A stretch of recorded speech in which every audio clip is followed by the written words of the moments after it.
Good evening, everybody, and welcome back to Dialogue here on JCN. I hope everybody's been watching the whole show, but if you're just tuning in, what we're talking about is the organization known as Habitat for Humanity and a group of Bahamian students who went off from St. Andrew's School to Guatemala in Central America to help the local people there who were homeless or living in substandard housing build themselves a great new home to live in. So I'm joined now by Deanthra Adderley, one of the now 11th grade students from St. Andrews who went off on this expedition, voyage, adventure, pretty hard-working trip, it sounds like, and Margaret Greenberg, who is the project coordinator for the Habitat for Humanity program at St. Andrews. Tell me about your impressions. Again, I'm going to ask this again. What was your perspective before you reached? And then how did things change for you, if they changed at all, by the end of the trip? Well, when I heard about the opening for year 10 for the Guatemala trip, I definitely was interested in that kind of work into helping other people. So I told my father, and well, you know, he had some rumors, I guess, about Guatemala and what happens there. So I got the dark side of Guatemala. To start, right? Right. So, you know, I was close to not going because I was scared. Right. Safety was an issue.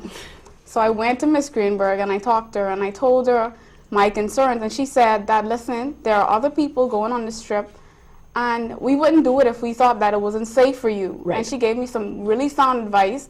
I slept on it, and I came back, and I decided I'm going to do it. I'm going to face my fears. And when I went there, it was, you know, it was nothing to be concerned about. Right. It was completely safe. Yep. Yes, Habitat for Humanity definitely looked out for us. Excellent. That's a really good thing, though, because I think this is such a difficulty, especially here in the Bahamas. You know, we are so lucky. Although our crime rate is so high right now that maybe I actually would say maybe it's safer to be in you know, Guatemala or Iraq than it is to be in the Bahamas at this point. But no, but it is, you know, we are used to our, you know, people. One of the things that always struck me when I first started traveling a lot was people walking around with machine guns all over the place, like these sorts of security patrols and this sort of thing. And there's just certain things that you're like, really? Why do they have semi-automatic weapons? Well, you know, and that sort of thing. And it's so difficult to get over those fears, but at least I feel the rewards you get for going out there and experiencing these things is well worth it. What about the family? Now, I heard you guys had all sorts of interactions with the different individuals there. How was your experience? Do you speak Spanish? Let me ask that. I do study Spanish in school. And I like that differentiation. I study Spanish in school, yes. I'm well on my way to speaking fluently. So. Okay, excellent. Mm-hmm. So were you able to converse with the family? It was definitely practice for me. Okay. And the family was friendly, and they would come on the work site and even help out because it was their house. Right. They would help us and converse with us, ask us, you know, questions, and I would try my best to answer. Wonderful. So what struck you about their situation? Was there anything that led you to think it was, you know, that the work you were doing would be incredibly beneficial to that family? You know, we got a chance to walk around in the community and look at the other houses, and actually even go into another Habitat for Humanity house that was built, and we saw the persons that lived there, and they seemed really grateful for Habitat for Humanity, and it was a nice setup, comfortable. So when I saw what we were doing, I thought it would be a lot of help. And what's your perspective on the potential for one here in the Bahamas? You think that there's a need, or do you think that we as Bahamians have the right mentality to go help our neighbors build a house? Do you think this is a good possibility for us here?